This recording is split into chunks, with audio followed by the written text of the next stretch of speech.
So what's up guys, so this is the first video and this will be the video of how to make the logo.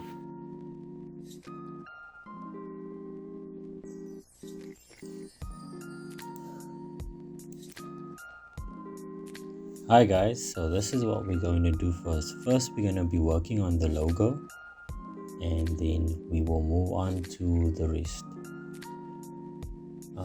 If you have a look here, you see that I'm working in Illustrator for this one, and I'm going to open just a new document just for the purpose of the quality of this logo. I'm going to be giving you guys the specs.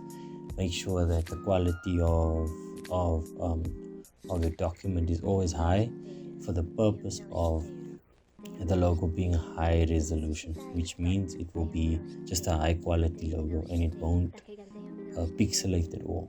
So it will be very high quality that's going to be able to be scalable on a big surface or on a small surface like a t-shirt, for instance, as a small surface. When you would like to just scale it down to something small. So for that guys, I'm gonna be making a 4" and 2" for height, 4" for width. I'm gonna keep it in inches, but the important part here is that the color mode at the bottom here needs to be RGB, whereas if it was for print you would be making it CMYK. We're gonna make it RGB, and the raster effects needs to be 300 pixels per inch. So now that that's sorted, let's create. As you see here, this is your document open right now. So what you're gonna want to do is open up the rectangle tool, click here on the rectangle tool, left click on the corner of the document, then drag while holding in the left click. Make sure it clips to the full document. Cool, it's there. And then just make sure, because over here you'll see that there's a black outline. Now we don't want it there, so we're going to click on it, left click on it, and then here where it says by stroke 1, we're just going to say completely down to 0 so that there's no stroke. Cool. So I'm going to make this color.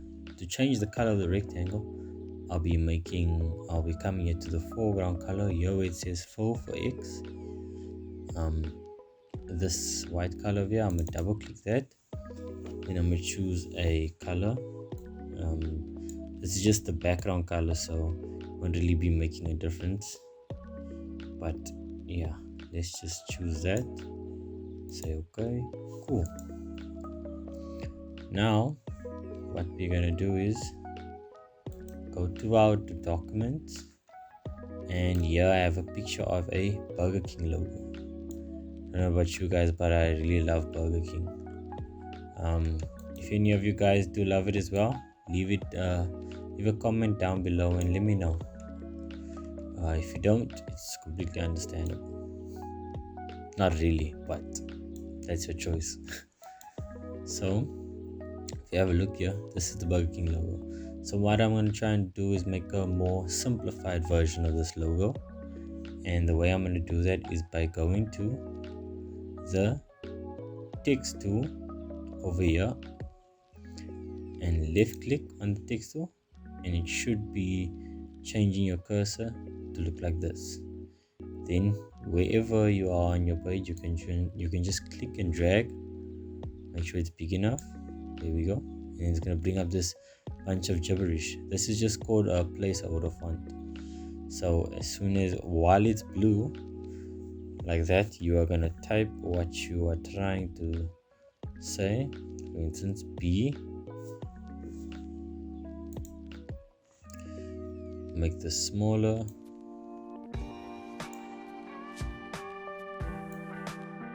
And then open another text box. Or you could just hold in Alt left click and drag, and that's what I've done. What that does, it means it makes a copy of the word be there, or you can do the same thing with a picture like that. So this we're going to be changing to a K. I'll be checking out the font of this one, and you check out the font here on the top here by your character. It's called the set font family.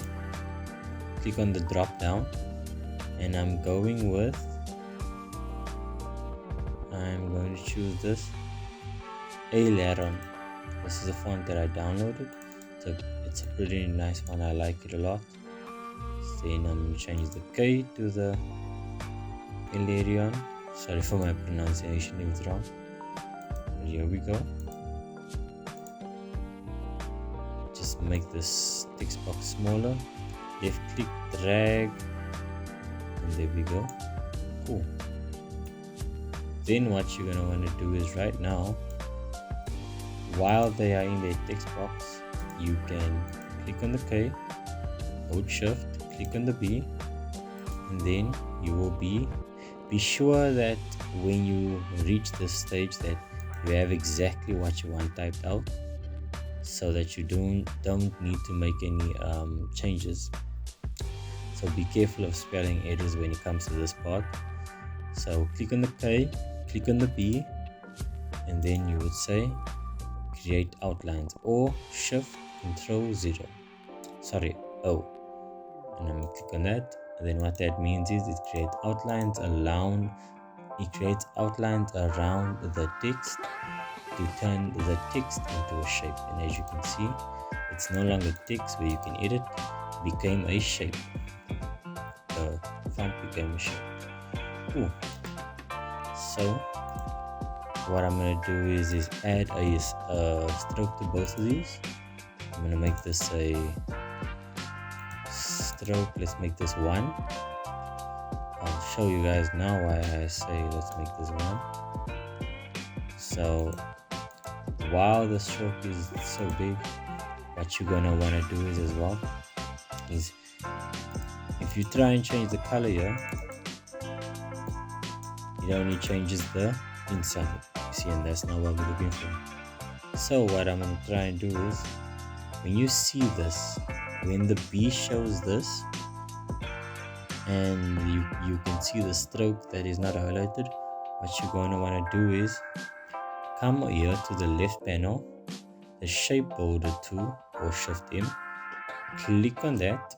Oh, and if the shape border tool is not showing, just hover over it, and you can click the left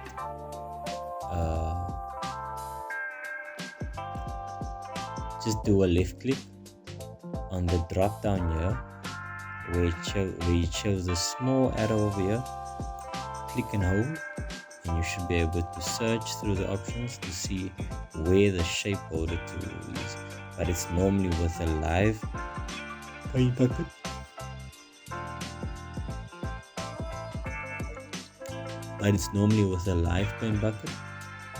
And with a live paint selection tool. So we want the shape border tool. Why? We're about to see what happens. Click, there we go. Oops, there was a problem there. See what had happened there was, although I created the outlines, it's still not selecting the stroke as a shape. So the stroke is on, but the wording itself turned into a shape. So which means that there's a stroke around the shape itself.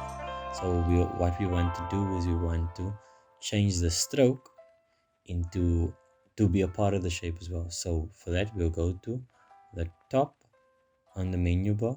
We will go to object, click on object, and then expand, or expand the appearance when it's a shape, a different shape. So click on expand, and then make sure flow and stroke is clicked, and you say okay. Then you will see this happens, and you're like, okay, wait, no, don't panic.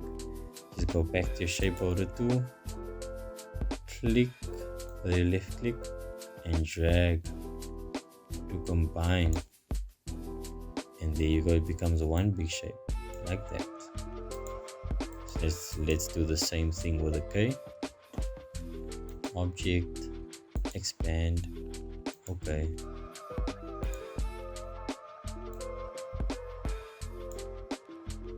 Ooh. Now I'm gonna click the B and the K and make it a bit more warped by hovering over this little white dot here with my move tool, and it should change to a tool like that, which shows the two arrows going down and the arrow going up, and left click and drag up, and yeah, you see it's warping the text there. So that's cool, that's what I want.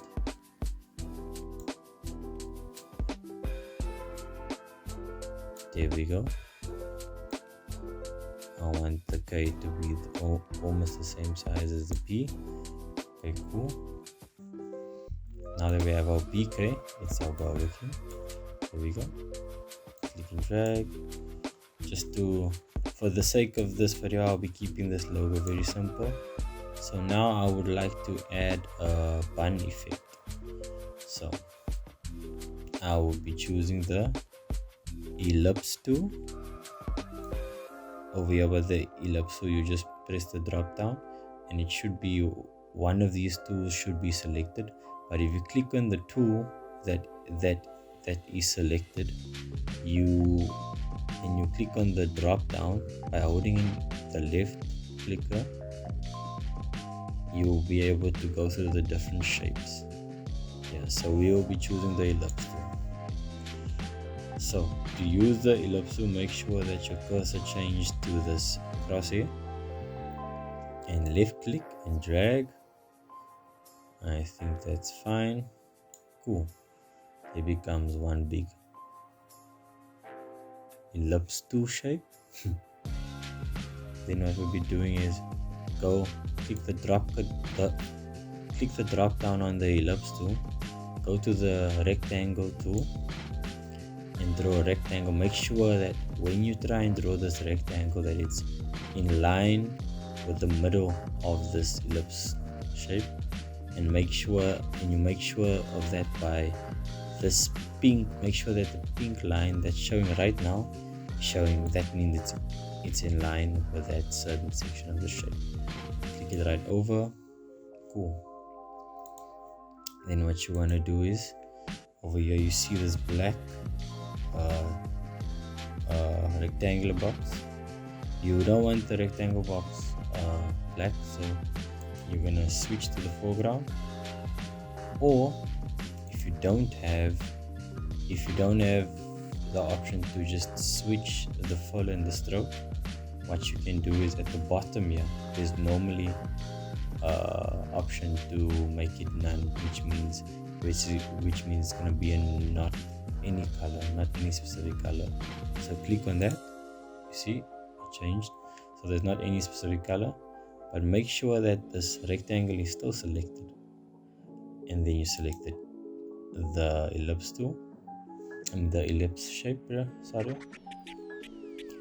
go back to the shape border tool and you hover over here, and you will see it will become a bit more shaded, and you hold Alt. As soon as it makes that minus sign under the cursor, you know it's about to minus whatever section you're hovering over, and it shows you. Alt and left click, and it takes that away. Now, how do we know that it made any difference? Because once you do that, you click away, then you click back on it, and there we go. Here's your shape. Now, since we have the shape, we can make this shape the same black color by clicking the eyedropper tool. The eyedropper tool is in this section. It's by the measure tool and the eyedropper tool. So the eyedropper tool you use to copy whatever color is on your artwork. For instance, here this gray, I can choose this gray. If I would like this red here, I choose the red. If I would like this yellow, I choose the yellow. Hover over the color that you would like with the eyedropper tool and just left click. But I want black. Cool. Once I have black, I change back to the move tool. I can delete this. This shape, I can just press Alt, left click, shift, move it up, and it makes a copy of it.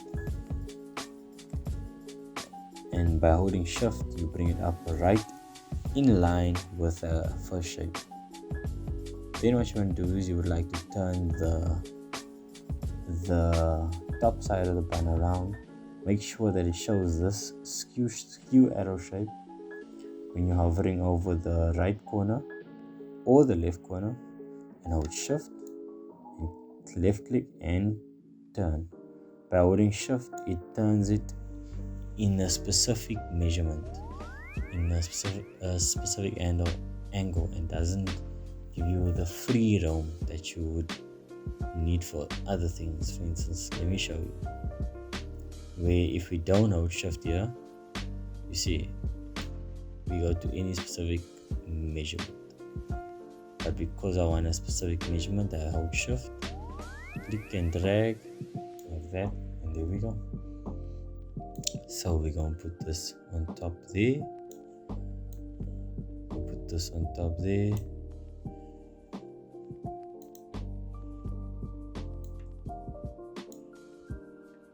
Let me just make sure it's even. The way I like to make sure it's even is by clicking the rectangle tool, making the shape right there, so you can see okay, looks even. But is the top even? Is the space on top even? No, it's not, because as you can see. So what we'll do is click, drag the top, click, shift, drag until you see that pink line. That means it's touching the line, which means it is there. It's where you need it to be. Release, and then you can delete this block now. And there's your BK. To make this a bit more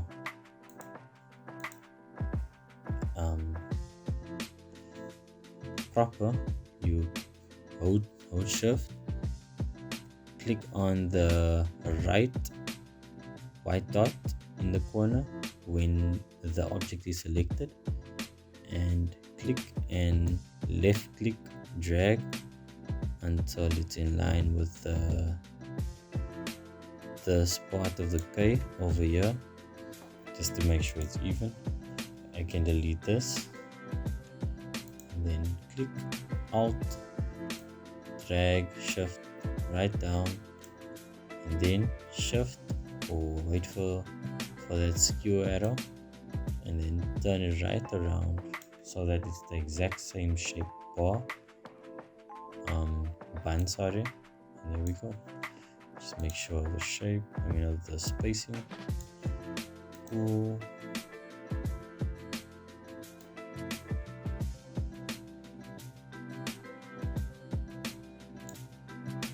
The same shape, the same spacing. Just make sure it's in line with the B, so that's cool. So now we have the logo, our first logo. Let's just make this a bit more warped, and I like that. So what we're going to want to do is the buns, I'm going to make the same color as that, and the K and the wording I'm going to make the same color as the red. So there you go, guys. That's how you can make your first logo of your so there you go, guys, and this is how you can make your first logo. I kept it simple because we're gonna move on to bigger things, not just making logos. But this is just the example that we're going to be using going forward. Thank you guys for watching, and please leave a like and subscribe. Thank you. If you guys are looking for any corporate branding such as logos, business cards, and more, please contact us on our website www.astrodesigns.co.za.